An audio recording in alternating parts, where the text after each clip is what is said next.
এথেন্সে উত্তর পশ্চিমাঞ্চলে ভয়াবহ দাবানল, আগুন নেভানোর সময় দুটি হেলিকপ্টারের মুখোমুখি সংঘর্ষে 2 পাইলটের মৃত্যু। হাঙ্গেরিতে পানি সংকটে বন্ধ হওয়ার পথে দেশটির একমাত্র পারমাণবিক বিদ্যুৎ কেন্দ্র। স্পেন মরক্কো সীমান্তে মানবিক বিপর্যয়ে জরুরি বৈঠক করেছে ইউরোপিয়ান ইউনিয়ন। রাশিয়ার সৈকতে ইউক্রেনের ড্রোন হামলা, 3 শিশুসহ নিহত অন্তত 7 জন।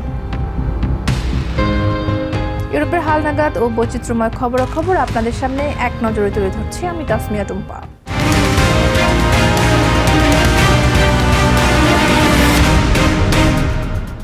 গ্রিসের রাজধানী এথেন্সের উত্তর পশ্চিমাঞ্চলে ভয়াবহ দাবানলে পুড়ে গেছে শত শত ঘরবাড়ি, পাইনবন ও বিপুল পরিমাণ ফসলি জমি।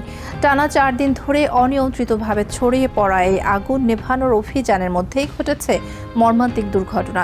অগ্নি নির্বাপক 2টি হেলিকপ্টার মুখোমুখি সংঘর্ষে নিহত হয়েছেন 2 জন পাইলট। চরম ঝুঁকির মধ্যেও আগুন নিয়ন্ত্রণে ফায়ার সার্ভিসের পাশাপাশি খালি হাতে লড়াই চালিয়ে যাচ্ছেন স্থানীয় বাসিন্দারা। কালো ধোঁয়ার কুণ্ডলী আর আগুনের লেলিহানে ঢেকে গেছে গ্রিসের রাজধানী এথেন্সের উত্তর পশ্চিম অঞ্চল। প্রবল বাতাস আর দীর্ঘ খরার কারণে গত 4 দিন ধরে অ্যাটিকা ও বোয়েটিয়া অঞ্চলে দ্রুত ছড়িয়ে পড়ছে দাবানল। তীব্র ও এলোমেলো বাতাসে অনিয়ন্ত্রিতভাবে জ্বলছে বনভূমি। আগুন লোকালয়ের দিকে ধেয়ে আসায় জরুরিভাবে সরিয়ে নেওয়া হয়েছে বাসিন্দাদের। 4 শতাধিক অগ্নি নির্বাপক কর্মী এবং 21টি বিমান ও হেলিকপ্টার আগুন নিয়ন্ত্রণে নিরলস চেষ্টা চালিয়ে যাচ্ছে। দাবানলের তীব্রতার মধ্যেই রবিবার পাসাথা উপকূলীয় এলাকায় ঘটে এক মর্মান্তিক দুর্ঘটনা। সমুদ্র থেকে পানি সংগ্রহ করে আগুন নেভানোর সময় আকাশে পাশাপাশি উড়ন্ত 2টি হেলিকপ্টারের মধ্যে সংঘর্ষ ঘটে। এতে একটি হেলিকপ্টার নিয়ন্ত্রণ হারিয়ে মাটিতে আছড়ে পড়ে আগুন ধরে যায় এবং ঘটনাস্থলে নিহত হন ডেনমার্ক ও গ্রিক বংশোদ্ভূত 2 পাইলট। তবে দ্বিতীয় হেলিকপ্টারের 2 ক্রু প্রাণে বেঁচে যান। ধ্বংসস্তূপ থেকে তাদের উদ্ধার করা জরুরি চিকিৎসক জর্জস আন্তুলাস জানান, আকাশেই বিস্ফোরণের কারণে 2 পাইলটের তাৎক্ষণিক মৃত্যু হয়। দুর্ঘটনাস্থলে গিয়ে দেখি প্রথম হেলিকপ্টারটি জ্বলছিল। দুর্ভাগ্যবশত বাতাসে সংঘর্ষ ও বিস্ফোরণের পর 2 পাইলটের ঘটনাস্থলে মৃত্যু হয়। তবে দ্বিতীয় হেলিকপ্টারটির পাইলটদের আমি দ্রুত উদ্ধার করে প্রাথমিক চিকিৎসা দিতে পেরেছি। তাদের আঘাত গুরুতর হলেও তারা আপাতত শঙ্কামুক্ত। দুর্ঘটনার আসল কারণ অনুসন্ধানে ইতোমধ্যে তদন্ত শুরু করেছে সংশ্লিষ্ট কর্তৃপক্ষ। প্রাথমিক বিশ্লেষণে উড়োজাহাজ দুটির অবস্থান ও গতির সমন্বয়হীনতাকে দায়ী করা হচ্ছে। অন্যদিকে থেমে নেই দাবানলের তাণ্ডব। ইতোমধ্যেই 100-রও বেশি ঘরবাড়ি পুরোপুরি বশীভূত হয়েছে। নিজেদের ভিটেমাটি ও গবাদি পশু রক্ষায় ফায়ার সার্ভিসের অপেক্ষায় না থেকে সাধারণ মানুষ বালতি ও পানির পাইপ নিয়ে নিজেরাই আগুন নেভাতে নেমে পড়েছেন।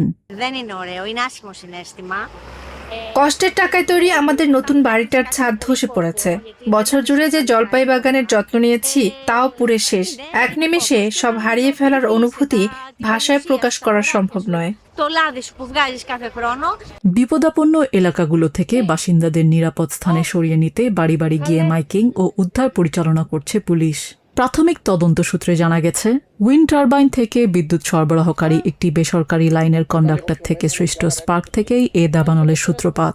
এই ঘটনায় অবহেলার অভিযোগে এক বিদ্যুৎ প্রকৌশলী সহ 2 জনকে গ্রেপ্তার করা হয়েছে। নিজে জামি, টিভিএন 24 নিউজ ডেস্ক। ইউরোপ জুড়ে তীব্র দাবদাহ ও খরার কারণে দানিউব নদী শুকিয়ে যাওয়ায় 4 দশকের মধ্যে প্রথমবারের মতো হাঙ্গেরির একমাত্র পারমাণবিক বিদ্যুৎ কেন্দ্রটি বন্ধ হওয়ার আশঙ্কা দেখা দিয়েছে। দেশটির প্রধানমন্ত্রী পিটার ম্যাজিয়ার আগামী 5 দিনকে অত্যন্ত সংকটপূর্ণ ঘোষণা করেছেন। পানি কমার কারণে দেশটির মোট বিদ্যুতের অর্ধেক উৎপাদনকারী 2 গিগাওয়াট সক্ষমতার পাক্স প্ল্যান্টের মাত্র 10% সচল রয়েছে। রিঅ্যাক্টর ঠান্ডা রাখার মতো পর্যাপ্ত পানি না থাকায় যে কোনো সময় এটি পুরোপুরি বন্ধ হয়ে যেতে পারে।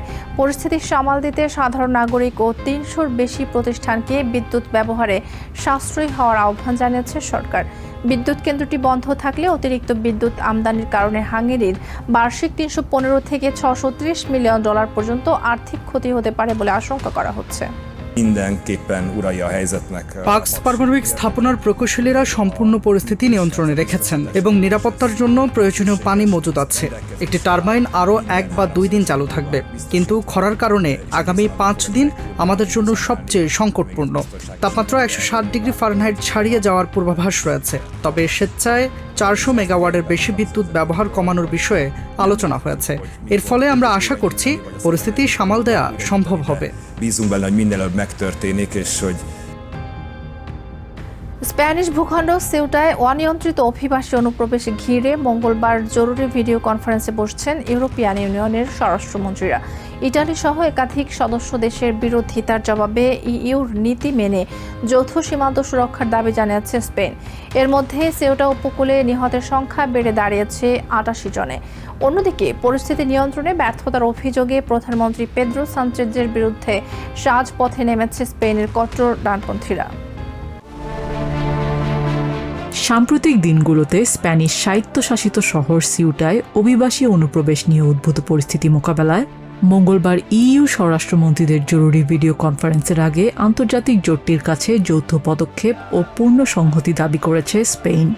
স্প্যানিশ পররাষ্ট্রমন্ত্রী হোসে ম্যানুয়েল আলভারেজ জানিয়েছেন, সিউটা এবং মেলিলা কেবল স্পেনের সীমান্ত নয়, বরং এগুলো পুরো ইউরোপিয়ান ইউনিয়নের বহিঃসীমান্ত।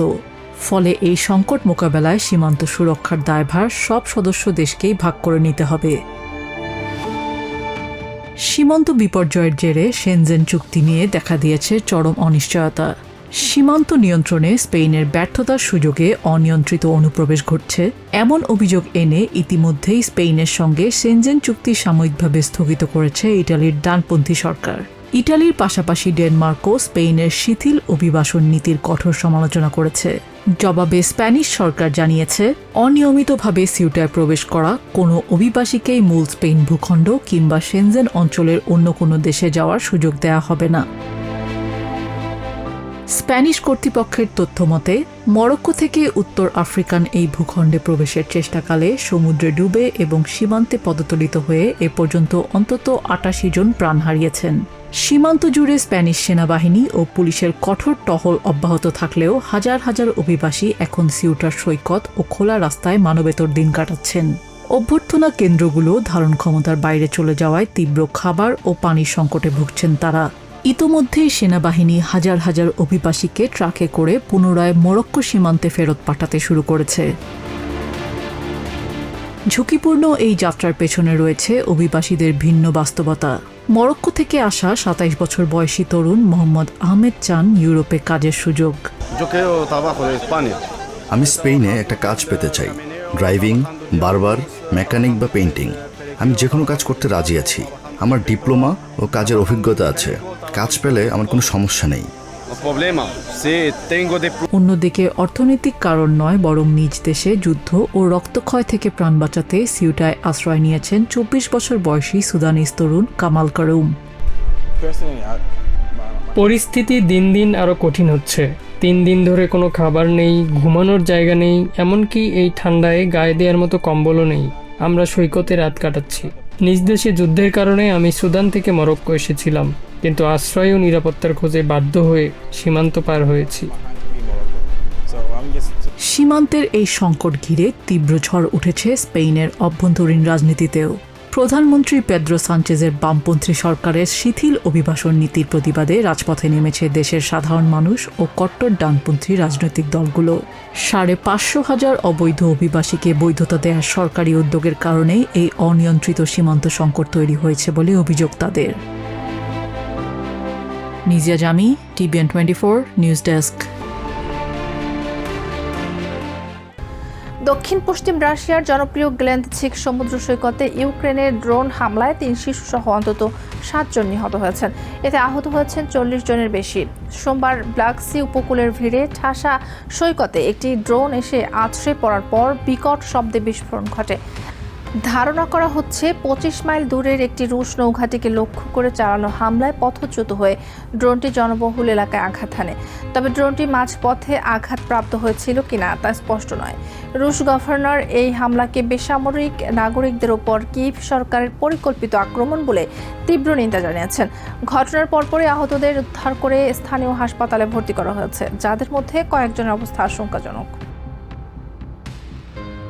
এক নজরে ইউরোপের আরও নানা খবর পেতে চোখ রাখুন টিভিএন 24 নিউজ নেটওয়ার্কের ইউটিউব ও ফেসবুক পেজে।